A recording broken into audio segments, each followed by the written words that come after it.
की जो वज़ाइफ हैं, वो वज़ाइफ जो मैं टीवी पे बताता हूँ किसी के पूछने पे उमूमी होते हैं। वो पूछने वाला तो एक ज़रिया बनता है, लेकिन वो उमूमी होता है कि आपके अभी अगर उसी तरह के हालात हों तो आप बिल्कुल जो है उस पर अमल कर सकते हो, उस पर कोई मजाका नहीं है, उसकी आम इजाज़त होती है। बाकी पूछने वाले का ज़रिया बनता है, लेकिन ये कि खसूसियत नहीं होती कि वही करे कि दूसरा कोई ना कर सके। या ये कि आपने माँ सुना किसी और शख्स को कोई तकलीफ हुई, तो आपने मेरा वो वजीफ़ा सुना हुआ है, उसकी भी मैंने इजाज़त दे रखी कि आप आगे बता सकते हैं कि हाँ भी मुफ्ती साहब हमें ये वजीफ़ा बताया था, ये आप ये अमल कर लें।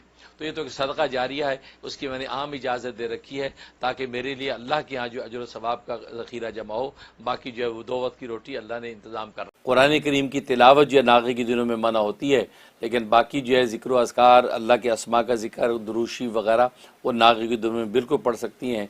तो कोई भी इसम आज़म या हय्यू या क़य्यूम या अल्लाह या रहमान या रहीम, इस तरह या ज़ल जलाल वल इकराम वगैरह, तो अल्लाह के कोई भी नाम है इसमें आज़म के, वो नाग़े के दिनों में ख़वातीन पढ़ सकती हैं, उसमें कोई मज़ाक़ा नहीं है। मेरे 2 साल है। एक तो ये मेरे बेटे ने USMLE का इम्तिहान देना है, तो मगर वो बड़ा घबराया हुआ है मुश्किल में। उसके लिए मुझे कुछ बताएं कि वो पढ़े या मैं पढ़ूं।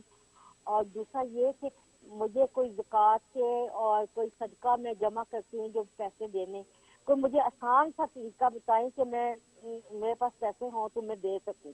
ठीक, मुझे किस तरह मैं दूं? हाँ, ठीक, ठीक है, बहुत शुक्रिया। अल्लाह अकबर। जहाँ तक पहले सवाल का ताल्लुक़ है तो उसके लिए नोट कर लें सूरह कुरैश।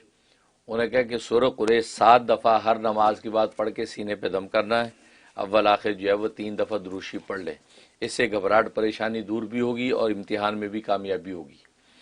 और दूसरा जो है ज़कात सदक़ात के हवाले से आप कहते हैं कि मैं जो है वो निकालना चाहती हूँ, उसका आसान सा तरीक़ा है कि पैसे आपके पास हों।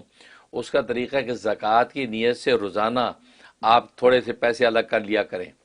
या अमेरिका यूरोप में रहते हैं तो रोज़ाना $1 मसला $2 जितनी तौफीक हो वह ज़कात की नीयत से आप निकाल के अलग कर लें, क्योंकि ज़कात के अंदर उसूल है आप एडवांस के अंदर भी ज़कात जो है निकाल सकती हैं। यानी ज़कात साल बाद आप पर फ़र्ज़ होगी, लेकिन आप उसकी नीयत से पैसे पहले भी अलग कर सकती हैं। रोज़ाना 1-1, 2-2, 4-4, 5-5 डॉलर निकाल के डालती रहें एक डब्बे में। तो जब साल मुकम्मल हो तो उस वक्त आप अपना हिसाब लगाएं कि मुझ पर कितनी ज़कात फ़र्ज़ हुई। अब लेट्स सी ज़कात आप पर जो है $2000 आप पर ज़कात आई। अब वो जो आपने पैसे डाले हुए वो आपने काउंट किए, पता चला 1500 है, वो 1500 वो मिल गया, 500 और डाले, $2000 अब ये ज़कात की आपने अदा कर दी। तो ज़कात चूँकि एडवांस में भी निकाल सकते हैं, लिहाजा रोज़ाना जो है कि ज़कात की नीयत से रकम आप निकालते रहें। ये भी एक तरीक़ा। एक तरीक़ा ये कि कोई गरीब मुफलिस आ गया आपको उसे मांगने के लिए, कोई ज़रूरतमंद, तो आप ज़कात की नीयत से जो साल बाद फ़र्ज़ होनी है उस नीयत से आप उसको ज़कात दे दें। अब $200 ज़कात भेज दिया आपने गरीब मुफलिस को, 100 दे दिया, उसको काउंट करते रहे आप कितना दे रहे हैं, तो वो आप देते जाएं, थोड़े थोड़े पैसे की ज़कात आप देते जाएं साल भर।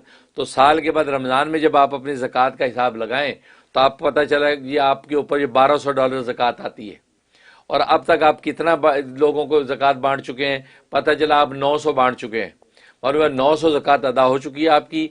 300 जो है आज 300 अलग करके वो भी किसी गरीब को दे दे।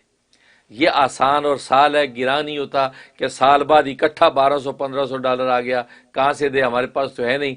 तो उसका तरीका है कि पहले से, या जेवर है, सिर्फ जेवर का बुंदा बेचना पड़ेगा, अंगूठी बेचनी पड़ेगी, इसलिए जो आप पहले से वो ज़कात की नीयत से साल भर में गरीबों को ज़कात की नीयत से पैसे दें, वो फिर आखिर में काउंट करें और आपको ज़कात देना और अदा करना बिल्कुल आसान होगा और आपके पास पैसे भी होंगे। बहुत खूब।